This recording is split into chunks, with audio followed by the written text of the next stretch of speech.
အားလုံးပဲမင်္ဂလာပါဗျ။ဒီဗီဒီယိုမှာဆိုရင်ဗုဒ္ဓဘာသာတွေကိုမေးထားတဲ့မေးခွန်းဖြစ်တဲ့အတွက်နော်ဒါကျွန်တော်တို့ကဖြေကြားပြရမယ့်တာဝန်ရှိပါတယ်။အဲ့တော့သူဘာတွေမေးထားလဲဆိုတော့ကျွန်တော်ရင်ဖွင့်ပြပေးမယ်။ဗုဒ္ဓဘာသာမြန်မာနိုင်ငံပါလို့ပြောနေကြတဲ့သူများဒီဗီဒီယိုကိုမကြော်ဘဲနဲ့အဆုံးထိကြည့်သွားပေးပါ။ကျွန်မအနေနဲ့မေးခွန်းတစ်ခုမေးချင်ပါတယ်။ဗုဒ္ဓဘာသာမြန်မာနိုင်ငံလို့ပြောလို့ပေါ့နော်ကျမငငယ်တုန်းကရခဲ့ဘူးတဲ့ trauma တစ်ခုကိုပြောပြချင်ပါတယ်အဲ့ဒီ trauma ကဘာလဲဆိုတော့ကျမတို့အစိုးရအကြောင်းတွေမှာဆိုရင်မနက်ဆိုရင်ဖျားရှိခိုးတာတွေရှိတယ်ကိုယ့်ရဲ့အတင်းကြပြီဆိုရင်ဖျားပန်းလဲပေးရတဲ့ဟာတွေဖျားပန်းဝယ်လာပေးရတဲ့အရာတွေတောက်တော်ရေကပ်ပေးရတဲ့အရာပြီးတော့စွန်းတော်တင်ပေးရတဲ့ဟာတွေရှိတယ်ပေါ့နော်မမရရကျမမူလတန်းတုန်းကဆိုရင်ကျမသူများတွေဖျားရှုပ်ခိုးနေတဲ့အချိန်မှာဖျားမရှိခိုးပဲနဲ့ဒီတိုင်းထိုင်နေလို့ကျမရဲ့အတန်းပိုင်ဆရာမကကျမကိုစုခဲ့ဘူးတယ်ပေါ့နော်ပြီးတော့အဲ့ဒီအတန်းပိုင်ဆရာမကခရစ်ယာန်ကလေးနဲ့ဗုဒ္ဓဘာသာတွေရဲ့ကလေးကိုခွဲခြားပြီးတော့ဆက်ဆံတဲ့အရာတွေအများကြီးရှိတယ်ဘာလို့အဲ့လိုခွဲခြားဆက်ဆံတာလဲဆိုတော့ကျမတို့ကဆရာကတော့ပွဲဆိုလဲဆရာဆရာမတွေကိုကတော့လို့မရဘူးပေါ့နော်အဲ့တော့မကတော့တဲ့အခြေအနေတွေရှိတယ်ပြီးတော့ကျွန်မအထက်တန်းရောက်ပြန်တော့ဒီဖျားပန်းမလဲတဲ့ကိစ္စနဲ့ရိုက်ခံရဘူးပါတယ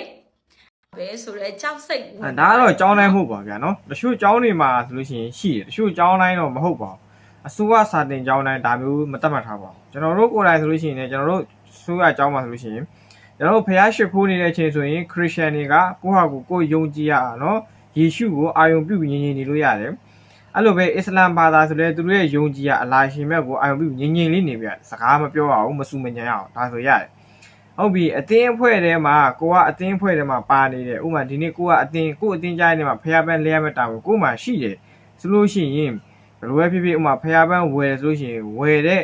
ကိုကဝယ်ရမယ်ပေါ့ဝယ်ရမယ်ဆိုရင်ဟုတ်ပြီကိုကတကယ်လို့အဆင်မပြေဘူးဘာသာချားမလို့အဆင်မပြေဘူးဆိုရင်ကိုယ့်တငယ်ချင်းတွေညှိရမယ်ကျွန်တော်အတင်းထဲမှာဆိုလဲအစ္စလမ်ရှိတယ်ငါကတော့ဖျားပန်းတော့သွားမွေချင်ဘူးဖျားပန်းဝယ်ဘူးတဲ့ပတ်စံကိုငါစိုက်ပေးမယ်တကယ်ချင်းငါ့ကိုတော့ဝယ်ပေးပါဒါမျိုးလုပ်ရပါတယ်အဲ့လိုပဲခရစ်ယာန်တွေဆိုလဲဒီနေ့မှာငါတော့တောက်တော်ကြီးငါတို့အတင်းလှည့်ကြတယ်ငါတပြက်စီးလှည့်လိုက်မယ်မင်းကတောက်တော်ကြီးကတ်လိုက်ဒါမျိုးလုပ်ရပါတယ်အတင်းဖွဲ့ထဲမှာပါလာရင်တော့တာဝန်တစ်ခုမှတစ်ခုတော့ထမ်းဆောင်ရပါတယ်เนาะဒါပေမဲ့ဟိုကျောင်းတိုင်းရဆရာဆရာမတိုင်းကတော့အခုလိုမျိုးရိုက်နှက်တာပုတ်ခတ်တာတော့မရှိပါဘူးဗျာเนาะဟုတ်ကဲ့အဲ့ဒီနောက်ပိုင်းမှာကျမဒီမလဲပေးချင်လဲလဲပေးရတယ်မဝယ်လာပေးချင်လဲဝယ်လာရတယ်ပေါ့နော်မိဘတွေကိုလိမ်ပြီးတော့ဝယ်ပေးရတဲ့အခြေအနေရှိရလဲပေးရတဲ့အခြေအနေမျိုးတွေရှိခဲ့တယ်ပေါ့နော်ဒီဟာကတရက်ချင်းနဲ့ပြီးသွားတာလားဆိုတော့မဟုတ်ပါဘူးကျမတို့ဟိုးမူလတန်းကနေစပြီးတော့အထက်တန်းလေးကြုံတွေ့ခဲ့ရတဲ့ပြဿနာပါ trauma ပါအဲ့တော့အဲ့လိုကလေးတွေကြတော့ကျမတို့ဗုဒ္ဓဘာသာမြန်မာနိုင်ငံမှာမလို့ဒီကလေးတွေကဒီလို trauma ရပါစေဆိုတဲ့ပုံစံမျိုးနဲ့ထားမှလားဒါမှမဟုတ်ဒီအရာကိုဗုဒ္ဓဘာသာမြန်မာနိုင်ငံတွေနဲ့လူသားဆန်နဲ့ဘယ်လိုဖြည့်ရှင်းပေးမလဲပေါ့နော်ဒီနေ့မှာကျမမေခွန်းထုတ်ချင်ပါတယ်ဖြည့်သွားပေးပါဆန်နဲ့ဖြည့်ရှင်းပေးပါဆိုတော့ဒါကဖြည့်ရှင်းဗျမ်းကြီးဖြည့်ရှင်းစရာကိစ္စတော့မဟုတ်နော်ကိုကညံရီပြည့်မီရဲ့သူဆိုရင်ဒီကိစ္စအခုလိုမျိုးတော့လိုက်ဖြည့်ရှင်းတာမလို့ကျွန်တော်ပြောပြီးပြီကျွန်တော်တို့အကြောင်းမှာဆိုရင်ကျွန်တော်ရဲ့အသင်းထဲမှာဆိုရင်ခရစ်ယာန်ရှိတယ်အစ္စလမ်ရှိတယ်တကယ်ချင်းဒီနေ့ငါတို့အသင်းလှည့်ကြနေမှာဖျားပန်းညှိုးနေပြီဖျားပန်းလဲရတော့မယ်ဟုတ်ပြီတကယ်ချင်းငါတော့ဖျားပန်းဝယ်လာလို့မရဘူးเนาะငါအစ္စလမ်မလို့